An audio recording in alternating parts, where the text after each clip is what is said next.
उल्हासनगरमधून एक धक्कादायक बातमी समोर येते। भाजप आमदार गणपत गायकवाड यांच्याकडून गोळीबार करण्यात आलाय। हा गोळीबार शिंदे गटाचे कल्याण शहर प्रमुख महेश गायकवाड यांच्यावर झालाय। हिली लाईन पोलीस स्टेशन मध्ये वरिष्ठ पोलीस निरीक्षकाच्या कॅबिन मध्येच गोळीबार करण्यात आलाय। तर महेश गायकवाड यांची प्रकृती सध्या चिंताजनक असल्याचं समजतंय।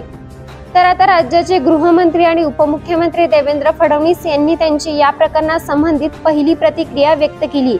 गोळीबार प्रकरणात वरिष्ठ स्तरावर चौकशीचे आदेश दिलेत। याबाबत डीजींना आदेश देण्यात आल्याची माहिती आणि या संदर्भात अत्यंत कडक कारवाई करण्यात येईल असे फडणवीसांनी सांगितले। आधीपासूनच वाद सुरू होतं आणि चर्चा करत असताना अचानक वातावरण तापलं। त्यानंतर आमदार गणपत गायकवाड यांनी थेट पिस्तूल काढून गोळीबार करण्यास सुरुवात केली। महेश गायकवाड आणि राहुल पाटील यांना या गोळीबारात गोळ्या लागल्यात। गोळीबाराचा आवाज ऐकल्यावर तातडीने एका पोलिसांनी आत धाव घेतली असता तोवर आमदार गायकवाड हे महेश गायकवाडला मारहाण करत होते। त्यांना रोखण्याचा पोलीस कर्मचाऱ्याने प्रयत्न देखील केला। दोन्ही कार्यकर्त्यांची एकमेकांशी तुंबळ हाणामारी झाली।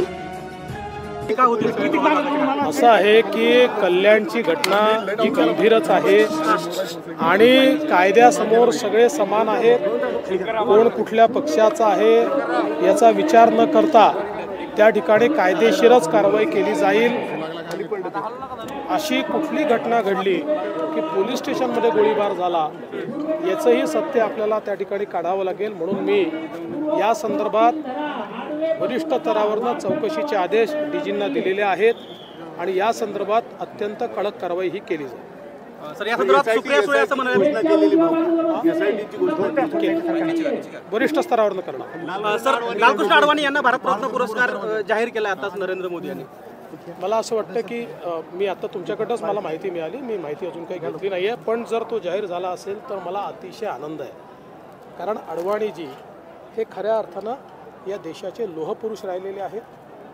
ज्या प्रकारे अडवाणीजींनी देशाची सेवा केली एक कणखर गृहमंत्री म्हणून आणि विशेषतः राम जन्मभूमीच्या आंदोलनामध्ये अडवाणीजींची जी भूमिका होती ही अत्यंत महत्त्वाची भूमिका होती।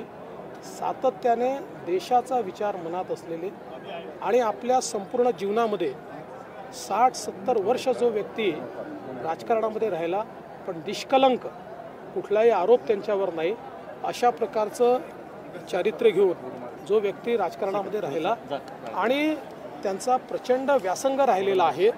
आपण जर त्यांचे विचार ऐकले, त्यांचा संघर्ष पाहिला तर मला असं वाटतं की लालकृष्ण अडवाणीजी हे एक अतिशय ज्याला लिव्हिंग लेजंड म्हणतात अशा प्रकारचं व्यक्तिमत्व आहे। त्यामुळे भारतरत्न जर त्यांना आता मिळालेलं आहे असं आपण मला सांगितलं तर हे खरोखरच मला अतिशय आनंद आहे। वैयक्तिकदृष्ट्या अतिशय समाधानाची आणि आनंदाची गोष्ट।